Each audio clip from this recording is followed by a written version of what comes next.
want to thank you all for joining me today on this very hot day. Take a little break from the heat. The topic that we're doing today in terms of hair care practices and how it affects our hair, originally I thought about it very clinically, but the more I looked into this and thought about it, the more I realized how this is actually a very emotional topic. Interestingly enough, yesterday I was sent a podcast for physicians. It was from women physicians talking about their own hair and how it made them feel about themselves, even as physicians, in terms of how they cared for patients, how they viewed themselves, how they thought they were being viewed by other physicians. And it really was a very interesting podcast from a group of very highly accomplished women and talking about their own insecurities in regards to their hair. So I did a little bit more investigation yesterday. I was done with all the clinical stuff, and sitting on my coffee table was this magazine with beautiful Angela Bassett in her gorgeous full head of hair, talking about how to save your hair. And digging a little further, I looked online and I came across this book called Hair, Its Power and Meaning in Various Cultures. And this one statement kind of like said it all. Hair, whether present or absent, restored or removed, abundant or scarce, long or short, bound or unbound, colored or natural, marks a person as clearly as speech, clothing, and smell, defines a person's gender, sexual availability, desirability, age, social status, and sometimes even political stance. So hair is much more than just a cosmetic issue. And when we do things to our hair that actually can hurt it, and then we're forced to take a look at how we style it and what can we do to change that, it really can affect how women feel about themselves. So this is really a very current topic and one that I found to be quite interesting. So our agenda, I will be introducing myself, and we'll talk about how hair can be damaged by what we do to it, both at the follicle level, the actual strand level, and actually also the skin, the scalp skin can become damaged. I'll talk about some recommendations and some treatments, and we will leave hopefully some time for questions and answers. If you look at the bottom of the screen, you'll see a Q&A section, which is where you can put in your questions that we'll talk to at the end of the webinar. I would prefer you to do that over the chat section, which is more for people to talk to each other. I'd rather the questions go in the Q&A section. So this is me. I'm Dr. Mary Wendel. I'm the medical director of Medi, Tresse. For those of you who haven't met us or not familiar, we are a medical clinic for female hair loss for evaluations and treatments. Just a quick update on where we are with the COVID situation. We're finally open for all types of appointments. We are still offering some telehealth and video consults for women who aren't quite comfortable yet heading out into the real world. We do have extensive safety protocols in place. We do require masks for all patients as well as staff. We do screening of patients and staff on a daily basis. We do a lot of cleaning and sanitations of the office. We spaced out our appointments. We're not able to see quite as many people. We try to limit the foot traffic within our own office, and patients, if we do things properly, don't even see each other there. We purify the air in all consultation rooms, and we have no contact check-in and check-outs. So it's pretty safe. I tell people it's safer than going to the grocery store for sure. So just quickly about the hair follicle, because we're going to talk about that first. I'll talk about this picture here is a picture of the follicle, and the very bottom of the hair shaft is the follicle, which is very sensitive. It's where the hair grows, and damage can occur all along the area of the follicle. It can occur on the hair strand after it exits the follicle, and also the skin and scalp area, the skin around the hair follicle as well. So damage can affect the hair at all three levels, and whether or not we can successfully repair it depends on, excuse me, the cause as well as where the damage is. This is sort of a cross-section of hair, and the reason that I even put it up is because I will actually be talking about what happens to the hair. This is the actual strand, and the outside is the cuticle, and that gets affected a lot by what we do to it. And inside is the cortex and the medulla, which is where a lot of the growth takes place. So again, no testing at the end of the webinar, but I do want you to be aware of what those terminologies mean, especially the cuticle, which does get damaged significantly by a lot of different treatments that we do. Hair has different shapes, and it's interesting because of the type of hair, different cultures do different things to style it. And actually, it's very different. The shape of the follicle, the angle at which it grows, as you can see, varies from race to race. And it may play a role as to why certain cultures do certain types of hair treatments, but it also probably plays a role in how often it gets damaged. There are a lot of misconceptions about different types of hair across different cultures and ethnic groups. And so I think as a clinician, I need to familiarize myself with all these different types of hairs. And then there's everything in between. It's not just 1, 2, or 3. There can be a variety of variabilities between ethnic and cultural lines. So again, it probably plays a role in how we style our hair and the products that we use, as well as then how does it become damaged by what we've done to it. I'm not going to talk a lot about this. This is really the hair cycle, growth cycle, and how we style it does not play a huge role in that, except to say as we age, the growth cycle does shorten, and so we tend to shed hair more as we age. Genetic hair loss can actually accelerate the cycle and again cause more loss. So as we age, our hairs become more susceptible to damage, and we tend to shed more. And that does play a role in terms of how we style it and what kind of products that we use. So I'm going to talk about follicle damage first, because that is really the most profound and maybe not always the most obvious cause of hair loss. And there are two ways the follicle can get damaged. One is traction alopecia, and the other one is scarring alopecia. Traction alopecia is very common across many ethnic groups. And it really is a result of styling. Very common in dancers, gymnasts, and certain ethnic groups, depending on types of hairstyles. Dancers, a lot of dancers who leave their hair really tightly pulled back will have a lot of traction alopecia, especially in the front. The other things that can cause it are cornrows, dreadlocks.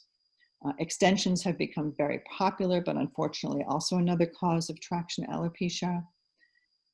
Excessive harsh or brushing or back combing, which we used to call teasing, can pull on the hair and cause traction alopecia. Hair extensions or weaves also can be a cause. Usually seen along the frontal hairlines in these two patients that we treated, and along the margins or edges. It can go even underneath, but most commonly in the front and in through here. It can cause the hairline to actually move back. The traction is most fierce along the edges of the hairlines where the hair follicles are most fragile. And actually the hairline, as I said, can move backward and cause a recession of the hairline. Initially, when we see women come in who we feel have traction alopecia, we feel confident that we can improve things with treatment.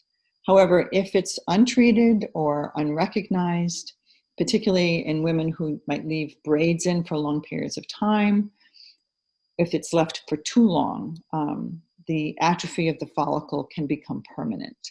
And then treatment and recovery becomes more difficult. Over time, the hair gets smaller and smaller, the follicle gets smaller and smaller and damaged, and eventually the hair stops growing. So important, as soon as a woman sees this happening, to seek treatment right away. This is, again, hair extensions causing traction alopecia. The follicle is damaged by the constant pulling on the hair away from the follicle. Weaves and extensions being so very popular across all ethnic lines now, we're seeing more and more of this, not just in the front, but also in the back where the extensions are or the weaves are sewn in. The extensions can be clipped on, glued, or the hair strands can be actually sewn to each other. This is also damaging to the hair strand itself, which we'll talk about a little bit later, but it does pull on the follicle, causing traction alopecia. The weaves involve tight braids along the top of the hair. The natural hair is very, very tightly braided, small braids woven in together, and then the weave is actually sewn into those braids. So the pulling of the follicle by the braid can cause the traction, but also the weight of the weave pulls even further on the follicle, causing alopecia or traction alopecia. It's not unusual for a woman to use extensions or weaves for many years, sometimes decades, and then finally decide, I'm tired of this, I'd like to change it up. They have them removed, and then they have extensive loss, not just in the front, but all over the hair due to the traction alopecia. Scarring alopecia is a little bit different. The follicle is damaged not from the pull, but really from the inflammation around the bulb or the root of the hair. This can lead to actually permanent loss. The causes are not completely understood. We do know there can be an autoimmune component to this, but there's a strong belief that chemicals used for straightening or whether permanent or temporary straightening, as well as a variety of cosmetics. These are two ethnic groups. The left one is very common in African American hair called CCCA, or centrifugal cicatricial alopecia. That's a mouthful, but on biopsy it has a very typical look to it, and the hair follicles are actually destroyed. On the right is something called frontal fibrosing alopecia, more in Caucasian women. You can have some overlap. There is a strong belief that chemicals used for styling may be one of the causes, and as well as chemicals used in sunscreens and a lot of cosmetics. There's one particular chemical called in cosmetics as well as sunscreens, called titanium oxide. And there is some belief that can also be contributing to the frontal fibrosing alopecia that you see on the right side. However, a lot more research needs to be done to clarify the causes, because we see scarring alopecia in people who don't use these products. And so again, we don't know if it's the products themselves or something else that may be causing the scarring and what sometimes can be permanent alopecia. Okay, hair strand damage. This is very common. Can be due to chemical straighteners or perms or relaxers, as well as coloring of the hair. So chemical straighteners or relaxers that are permanent. This is really a common cause of damage to the hair strand. Hair is held together by chemical bonds, and these chemical relaxers actually use chemicals as well as high heat to break those bonds. So you're actually causing damage to the hair strand. The chemicals that are used, some of them are sodium thioglycolate, sodium hydroxide, ammonium thioglycolate. They sound terrible. They are. These chemicals actually restructure the curly hair to make it straight, but unfortunately also making it weaker. If the chemicals are left on too long, they can actually cause profound hair breakage. And then the actual act of straightening with the high heat combs can overstretch the hair shaft, causing further breakage. So it's the chemicals as well as the high heat, which can cause damage to the hair strand. The effect onto the hair strand is permanent until the hair strand then grows out. It's also, again, as I stated in the previous section, it's very possible this process may lead to scarring alopecia because of damage to the follicle and causing permanent loss. But we do know that even if no follicle damage takes place, there is chemical and structural damage done to the hair strand itself.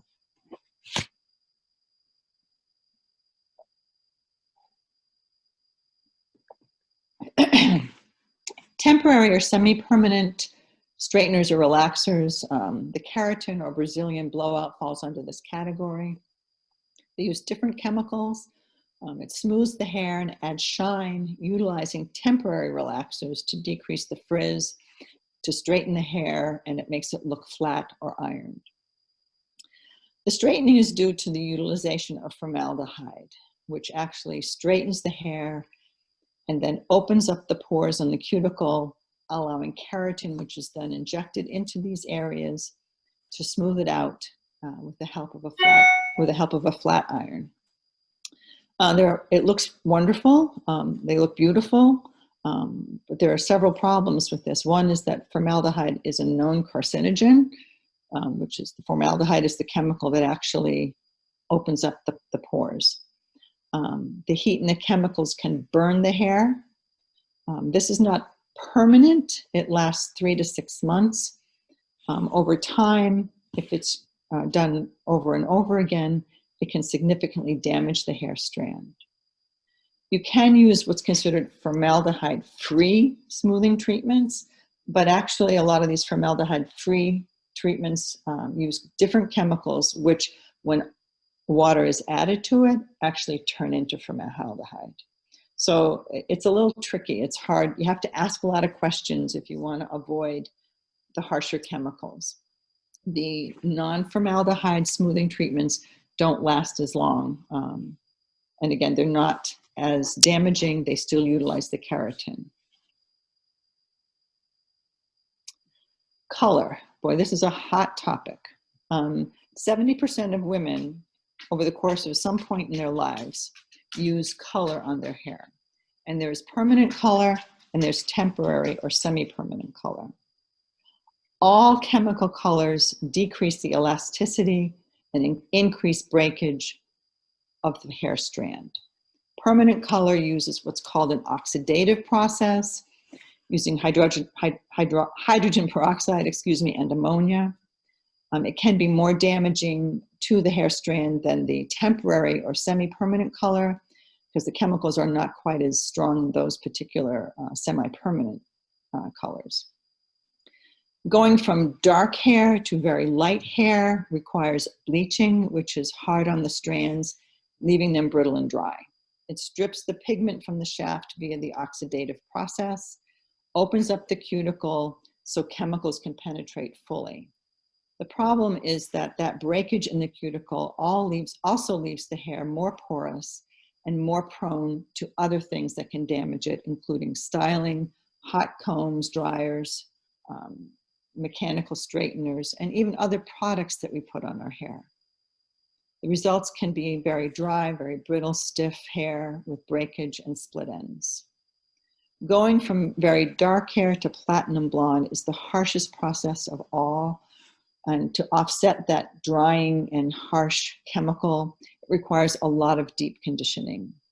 The newer styles like ombre or balayage require bleach because it often turns hair from darker to lighter at the ends. Very rarely someone can actually have an allergic reaction to the chemicals, damaging the scalp. That should really be in the scalp section, but I just wanted to mention that here, but it's extremely rare. Temporary or semi-permanent color still does penetrate the hair's outer cuticle to get to the inner hair strand cortex, but the chemicals are usually less harsh, don't contain as much bleach or as much ammonium, So the damage tends to be less. The downside, though, is that the color doesn't last as long. It doesn't have that same vibrant appearance to it that the permanent color has. So which is one of the reasons why a lot of women tend to stick to more permanent color.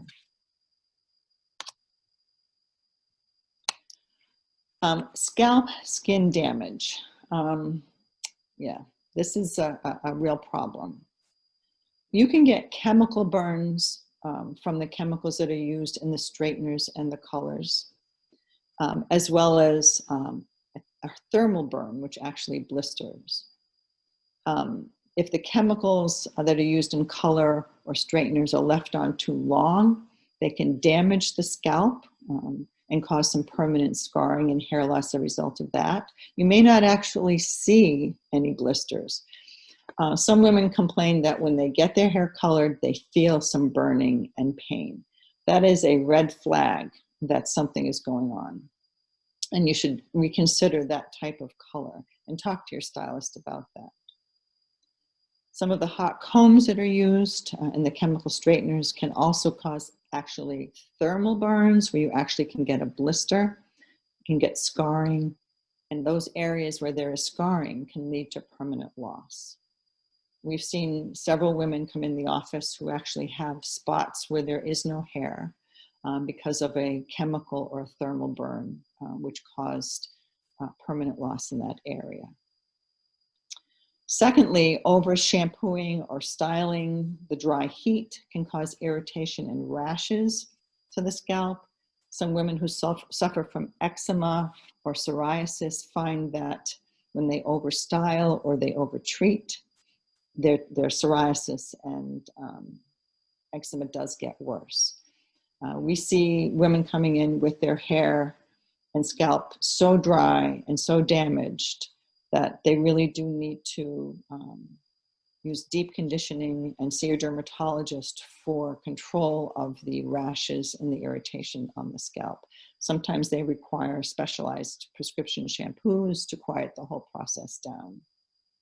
We do a lot of damage to our scalp and our hair, trying to be beautiful, trying to maintain our image, how we view ourselves.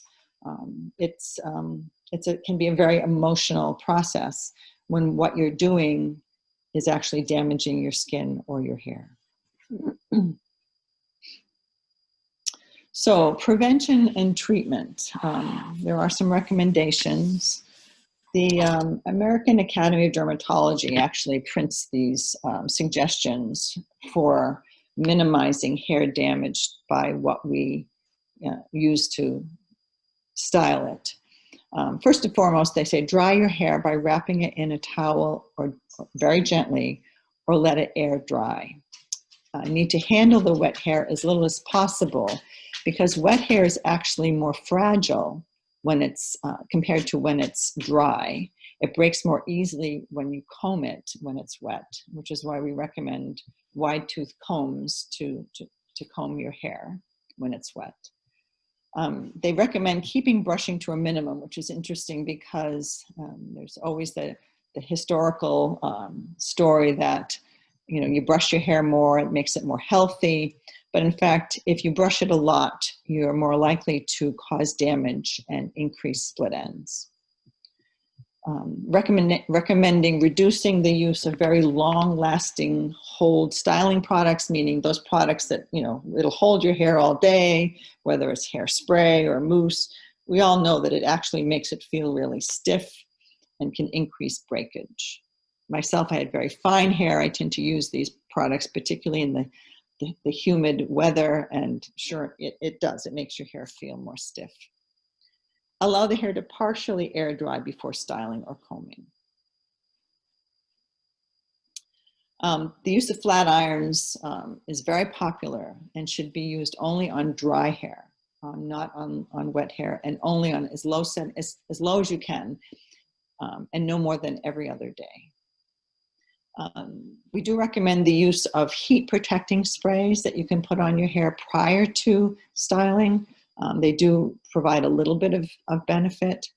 I will also tell you that there are spray sunscreens, which can also diminish the effect of sun damage to our hair.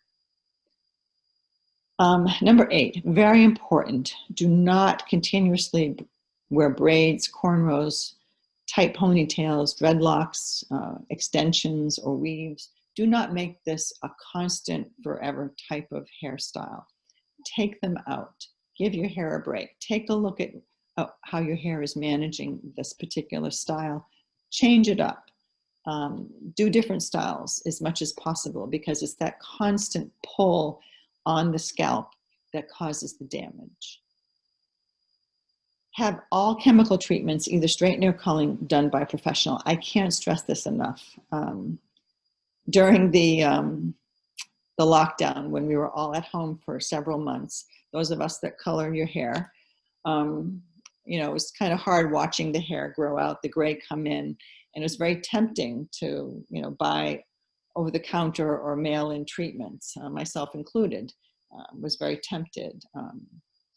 But honestly, the treatments that the professional stylists use they are more careful, they're experienced, they can tell if there's a problem. I just recommend that you have professionals do it. It costs more money, I know that, but you're better off using a professional. Number 10, I threw this in, conditioning, conditioning, conditioning. Our hair gets very dry. Once the hair strand leaves the follicle, it is no longer a live tissue, meaning there's no more blood supply to it.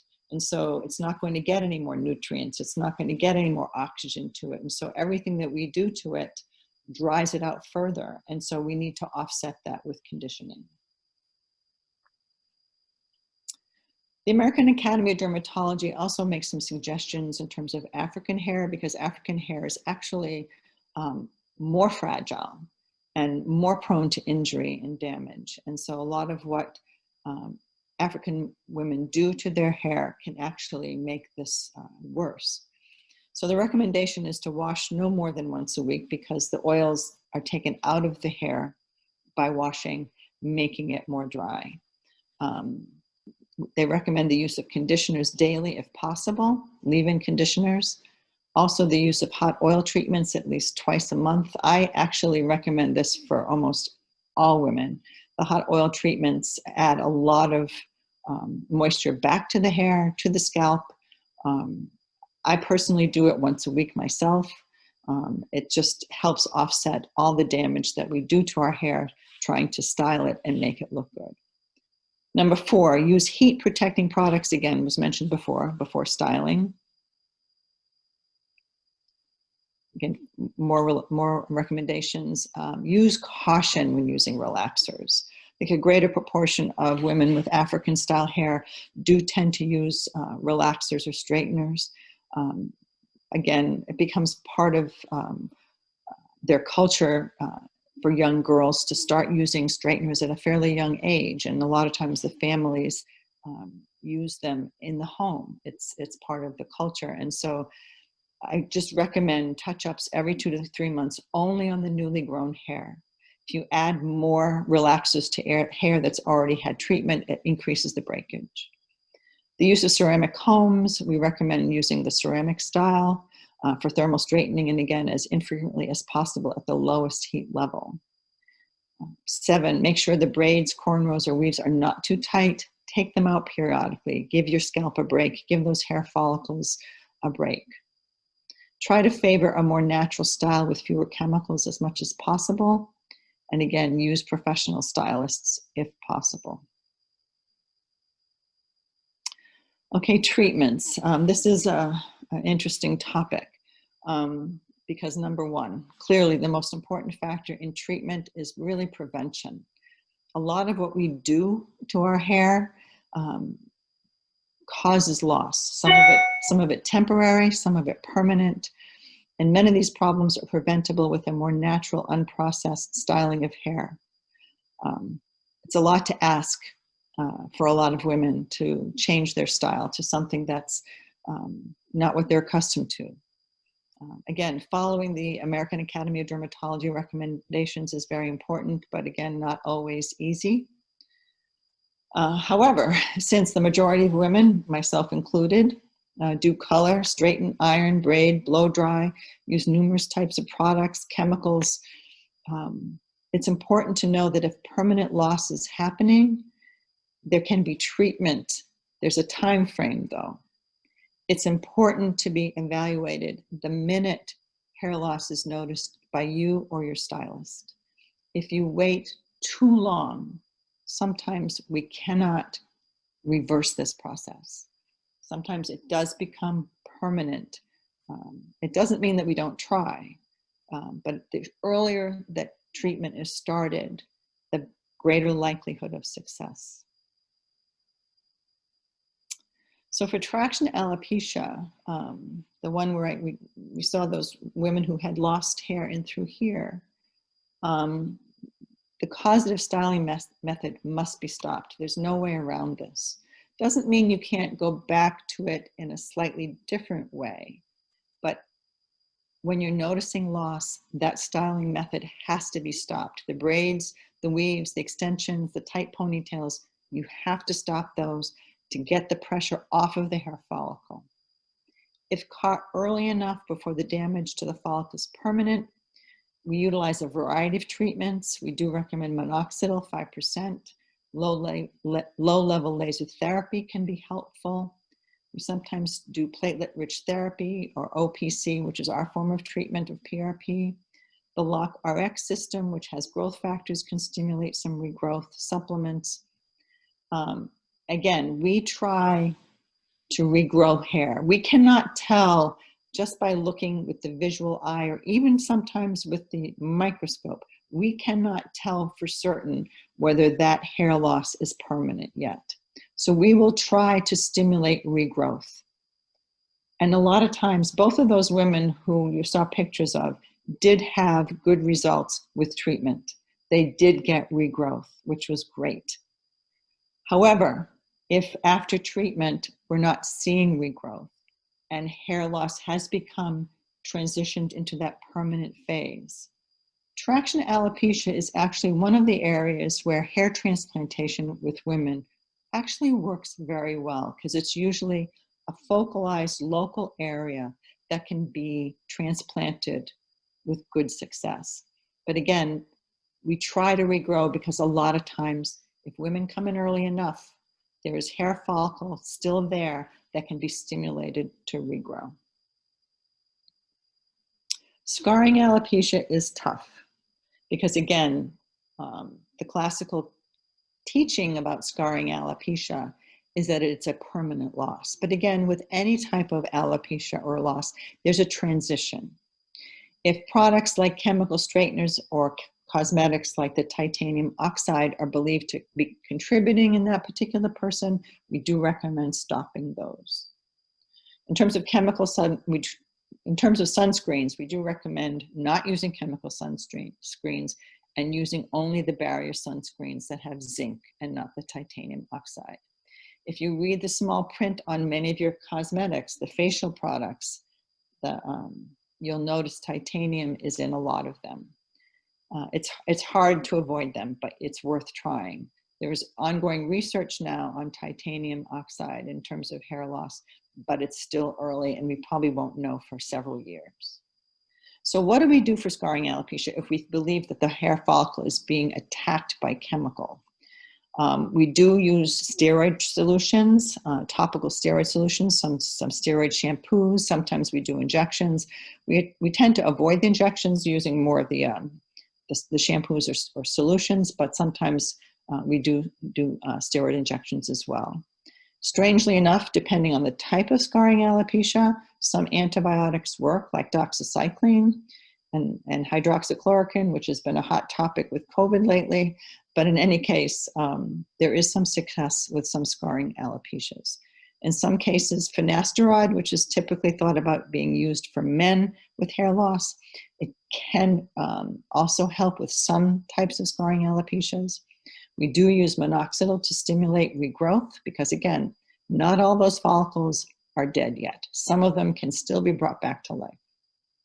And in some cases, we do use platelet-rich therapy or optimal platelet concentration therapy, which is our method of doing it in our office.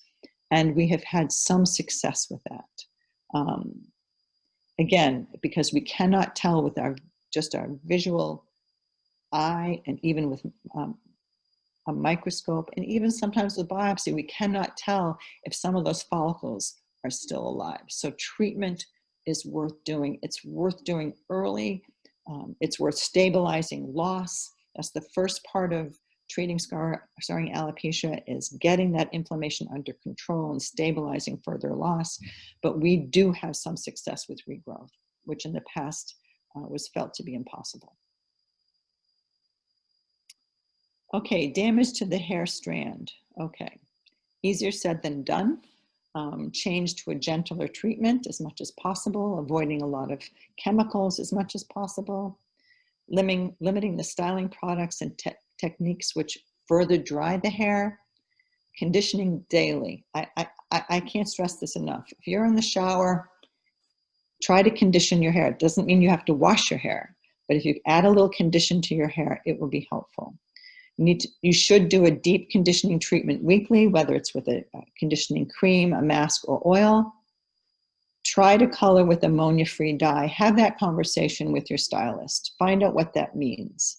It sometimes means you have less choice, but when you're talking about decreasing irritation, particularly if you're noticing burning when you're getting your hair colored, you should consider changing the type of color. Work with your stylist. They know what they're doing. I can't stress this enough. Never go platinum blonde. I personally think in order to go platinum blonde, they have to use heavy chemicals, strip the color out of the hair strand, and then infuse with bleach. There have been several patients that have come to our office that have gone through various coloring trials only to have their hair fall out. One woman in particular came in. She was in her early 50s. She had had no history of hair loss prior. Her daughter was getting married. She couldn't decide what kind of hair color or style she wanted for her daughter's wedding. So within about a 4 to 6 week period, she colored and then uncolored and then bleached and then unbleached her hair 3 or 4 times. Personally, her stylist should have been fired. She lost big, huge parts of her hair. The good news was it was temporary, and we believed it was going to be temporary. And with some patience and a little stimulation with minoxidil, her hair all came back. But she will never go platinum again. Last summer, I remember seeing Ellen DeGeneres complaining that she lost some hair. And again, she had gone to a new stylist who had tried to strip too much color out of her hair, and it fell out. Again, fortunately, it did grow back. This last question is something that I get asked all the time, because most women color their hair. And so they come in, they're experiencing some thinning. Does hair color cause permanent hair loss? And to answer that question is probably not. I would love to be able to say that it doesn't. But there may be some component of chemical stress on the hair follicle. I think for some women who have underlying androgenic alopecia, who are already having some thinning due to other causes, adding chemical color and opening up the cuticle and allowing more chemicals to get into the hair does add more stress. I don't believe it's a primary cause of permanent hair loss, but I think it can contribute and speed that process up. I have genetic hair thinning. I do color my hair. It's a battle that I have with myself all the time. I'm not quite ready to go gray, although I thought about it during quarantine. But when it ended, I still got my hair colored. So it's a conversation that is very personal, how we view ourselves. That's true of all kinds of styling. A lot of women see their hair styling and color as a sign of confidence and power. I did a video consult during quarantine with a woman in New York who is a CEO of a very large company, and her hair is thinning. And she just said she just felt so less powerful standing in front of a group of executives, knowing that her hair was thinning, and she just felt diminished by this. And she was brilliant and strong and powerful, and it was really sad that she felt this way, but it was real and it was true. And I know a lot of women who feel the same way for a lot of different issues with their hair. So I think this is a very emotional topic. And when I first started looking into it, I thought about it very clinically, but in reality, it is a very emotional one. And when your hair starts to become damaged by what you're doing to it, you need to have a conversation with yourself and your stylist as to what can you do, and maybe even a hair care specialist. What can I do to minimize loss in a way that's going to make me still feel good about myself? Okay, it's a lot. We have time for questions, and I'm gonna click on those. Good question. First question was, is titanium dioxide in sunscreens also as dangerous as titanium oxide? The answer is probably yes. We want to avoid titanium as much as possible. The answers aren't there yet. The research is ongoing, so that I would just be really, really careful. I myself am very fair. I burn very easily. I use sunscreen on a daily basis, have for decades. And I have been moving away from the titanium, both in my sunscreens and in my makeup, because of the concerns that it can cause scarring alopecia. So the answer is try your best to avoid it. The second question is, do gels for curly hair cause breakage? Anything that's going to dry your hair can, during the daytime, cause breakage. You just need to be aware of it. Gels tend to bring out the curls, makes them lovely, but it also makes them a little stiffer. And so it's the stiffness that can cause breakage. Pretty much anything we put on our hair, whether it's mousse, gel, hairspray, is going to dry it out, and you just need to be careful. Can conditioning cause clogged hair follicles and thus hair loss? No. The answer is no. What I will tell you is that a lot of women use sulfite-free shampoos now, which do not clear the oils out as much. And in those women, when I look underneath the microscope, I do see clogged hair follicles. So it doesn't mean that you have to wash every day, but in the process of washing, you will remove that. And it doesn't cause clogged follicles that damage the hair. It just doesn't. It just needs to be periodically washed away. Not every day, but periodically. Can your hair recover from pellets injection with testosterone and estradiol? It's a great question, something we've talked about before. Testosterone is the culprit, not the estrogen. Can you recover? Yes, if you come back soon enough. Do not have those pellets put back in. Do not have the testosterone put back in. Testosterone can accelerate hair loss in almost all women. And so once it's either have it removed or just don't have a new one put in, the pellets tend to last anywhere from 3 to 6 months.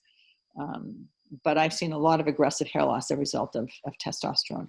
But doesn't mean it can't be repaired. If you notice it happening, see a hair loss expert, get on treatment, it can recover. What do you recommend for heat protecting spray and hot oil treatments? There are a lot of heat protecting sprays. I don't have a specific one that I like better than others, but I do think they're worth using if you use a lot of heat and styling.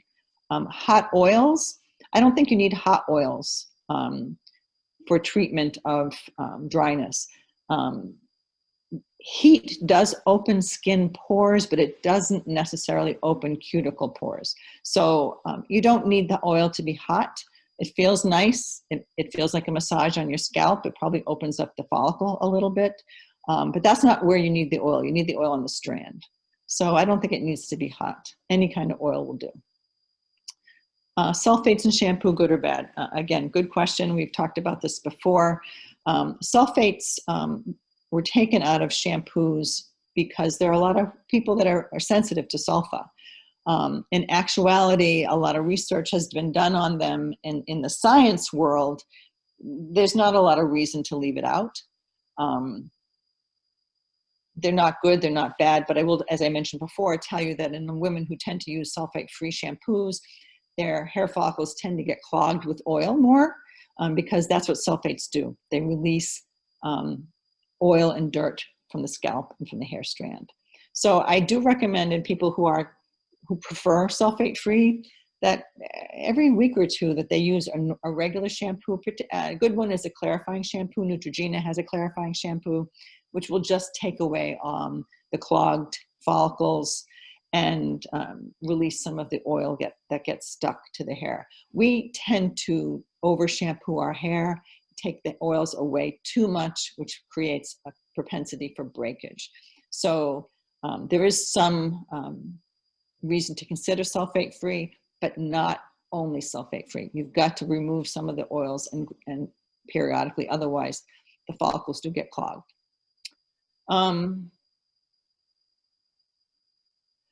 Hair color that's ammonia-free.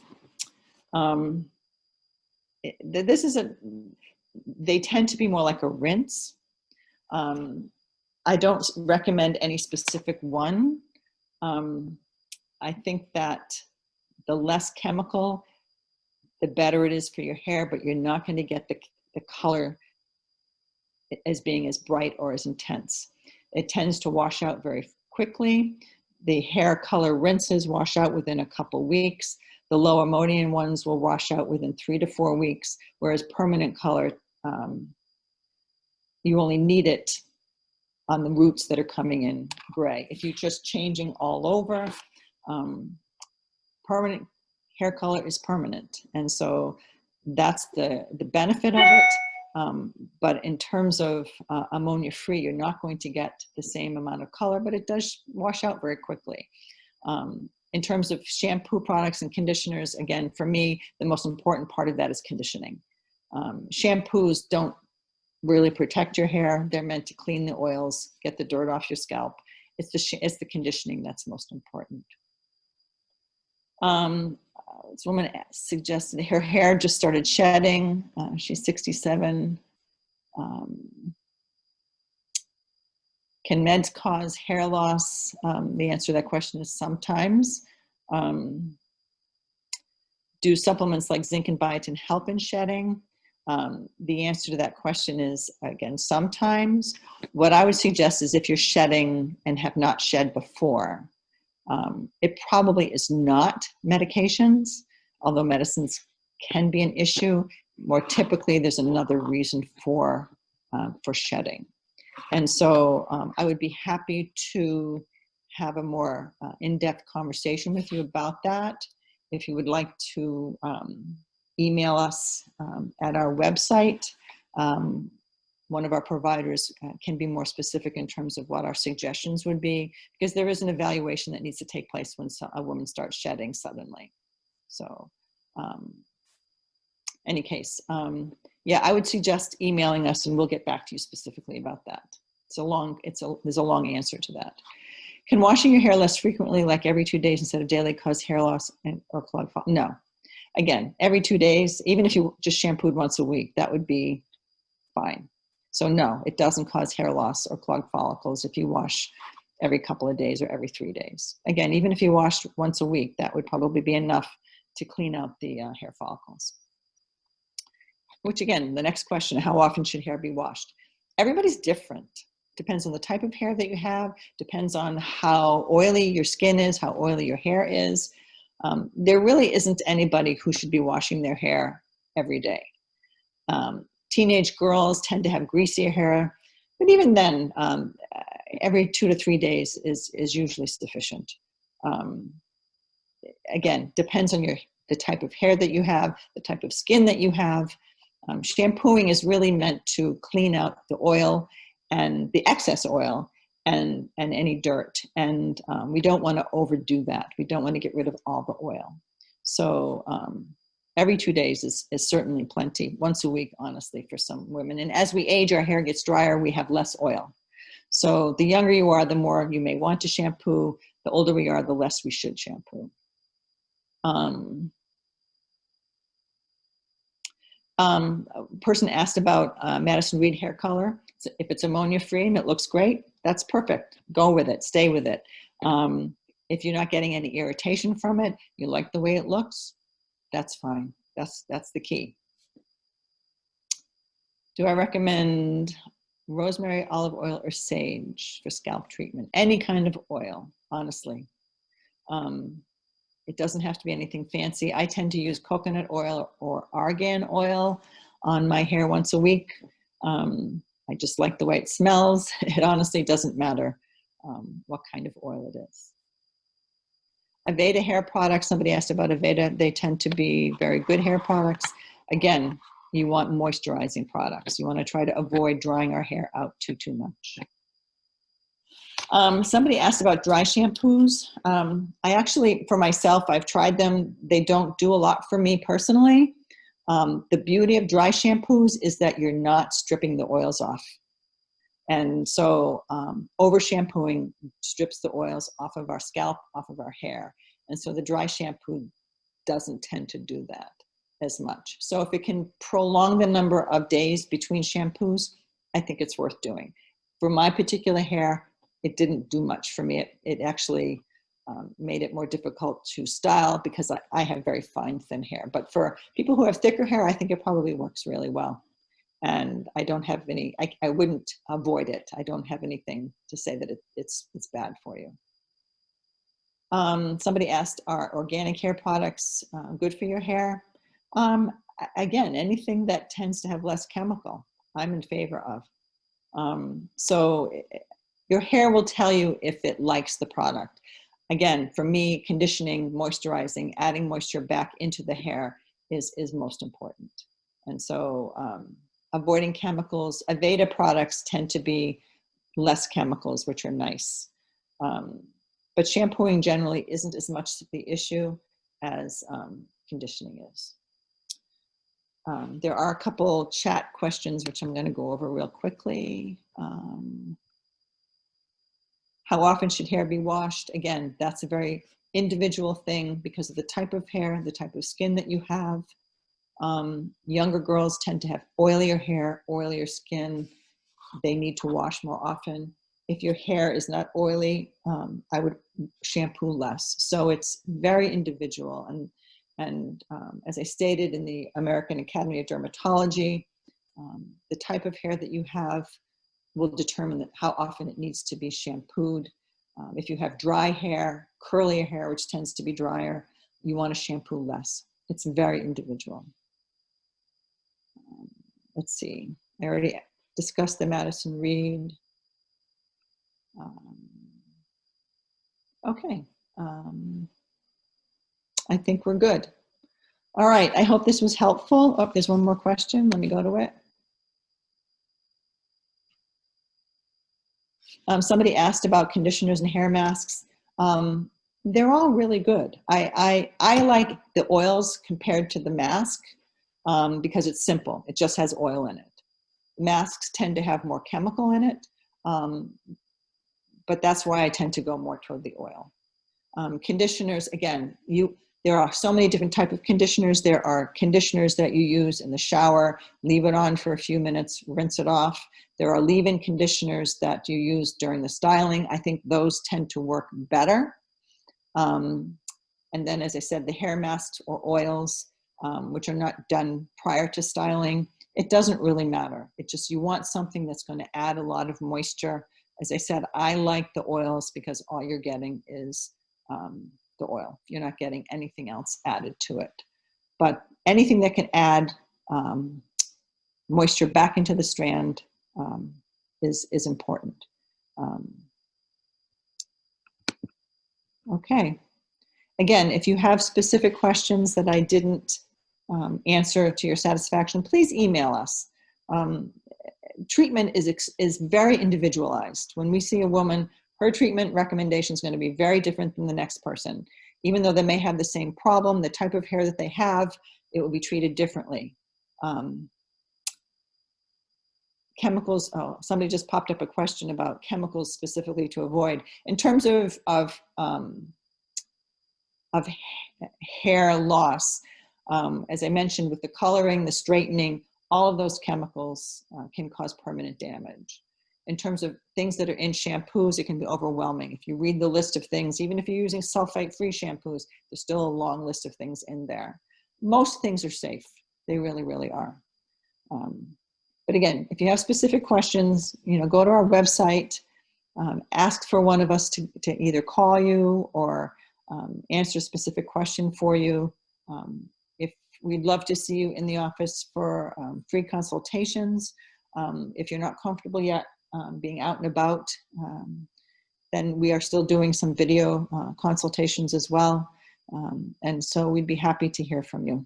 And again, treatment is extremely individualized. A recommendation I make for you might not be the same recommendation I make for another person, because the style of hair that you have, what kind of products you've been using on it may be different. We tend to go for more natural, gentle products in terms of shampooing, and then conditioning is just as much as your hair can manage. Over conditioning really can't happen. It might make your hair a little bit greasier than you wanted, but even myself, I have very fine hair. I use oil once a week. Even the next day, my hair is able to be styled and treated. So conditioning is really, really important. So I hope you found this helpful. We appreciate you joining us, and if you have specific topics you'd like us to address in the future, we would love to hear from you. And have a good day. Take care.